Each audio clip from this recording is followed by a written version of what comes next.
I am Dr. Yugal Mishra, Chairman, Manipal Institute of Cardiac Sciences and Chief Cardiovascular Surgeon, Manipal Hospital, Dwarka, Delhi. Today I am going to talk about the heart valves and the various disease processes which inflicts the valve of the heart. In heart, there are 4 valves: mitral valve, aortic valve, tricuspid valve, and pulmonary valves. In the disease process, mostly the 2 valves are commonly involved, that is mitral valve and aortic valve, and sometimes tricuspid valve. Tricuspid valve can also be involved secondary to the involvement of aortic and mitral valve. The pulmonary valves involvement is in a congenital problems, and usually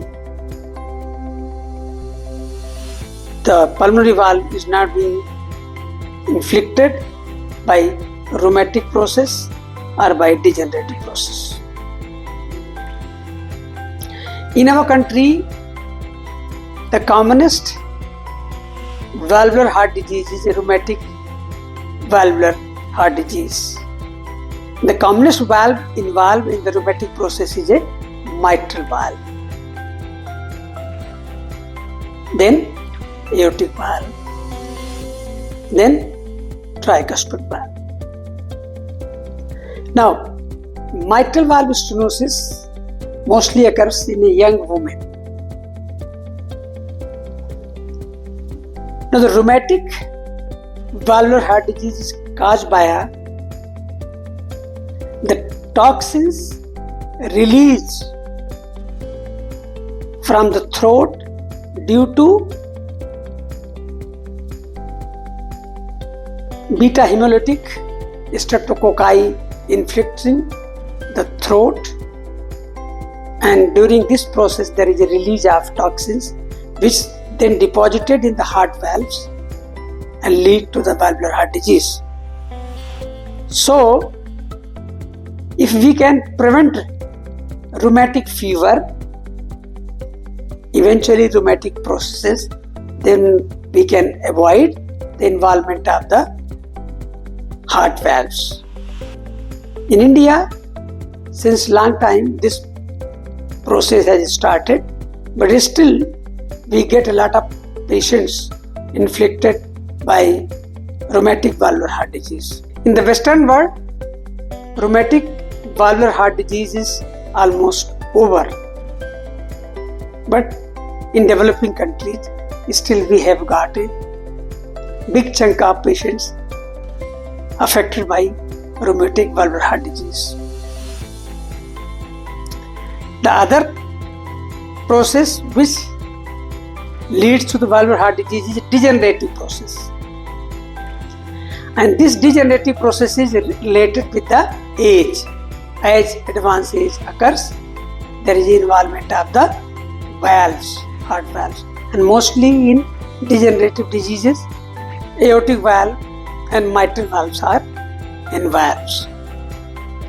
There might be aortic stenosis or mitral regurgitation because of degenerative processes. The third commonest cause is infective endocarditis, infective process. Because of the infection and inflammation, heart valves are involved, which leads to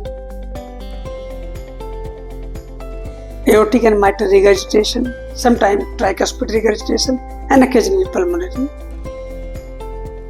The fourth cause is congenital valvular heart disease, which can be a mitral valve involvement, can be aortic valve involvement in form of bicuspid aortic valve or unicuspid aortic valve, which eventually leads to aortic stenosis in adults. But the process starts in a congenital stage. Then also in ventricular dilatation, maybe because of dilated cardiomyopathy or because of ischemic cardiomyopathy, the mitral valve ring also get enlarged, leads to mitral valve regurgitation. Now, what are the treatment of these various valvular heart disease? The treatment depend on how many valves are involved and what is the pathology behind that. Now, in a rheumatic heart disease, if there are multiple valves involved and this is long-standing disease, then we have to replace the aortic and mitral valve and repair the tricuspid valve. Now, if the patient comes early and there is involvement of the mitral valve can also be repaired, provided patient comes early and there is not a significant rheumatic involvement of the mitral valve.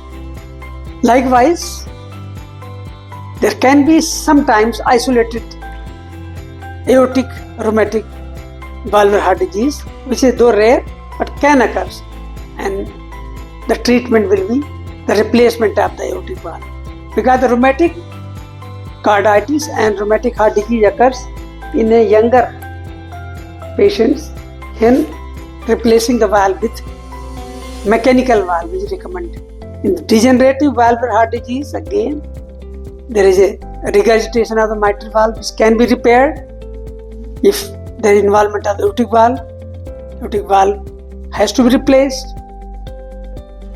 and if there is a involvement of tricuspid valve, that should also be looked into whether it's a repair or replacement of the valve. Now, involvement of the various valves leads to the heart failure if they are not being treated in appropriate time, and this heart failure may require sometimes admission in the hospital, and some of the patient may succumb because of multiple hospitalization and heart failure which occurs due to the dilatation of the various heart cavities.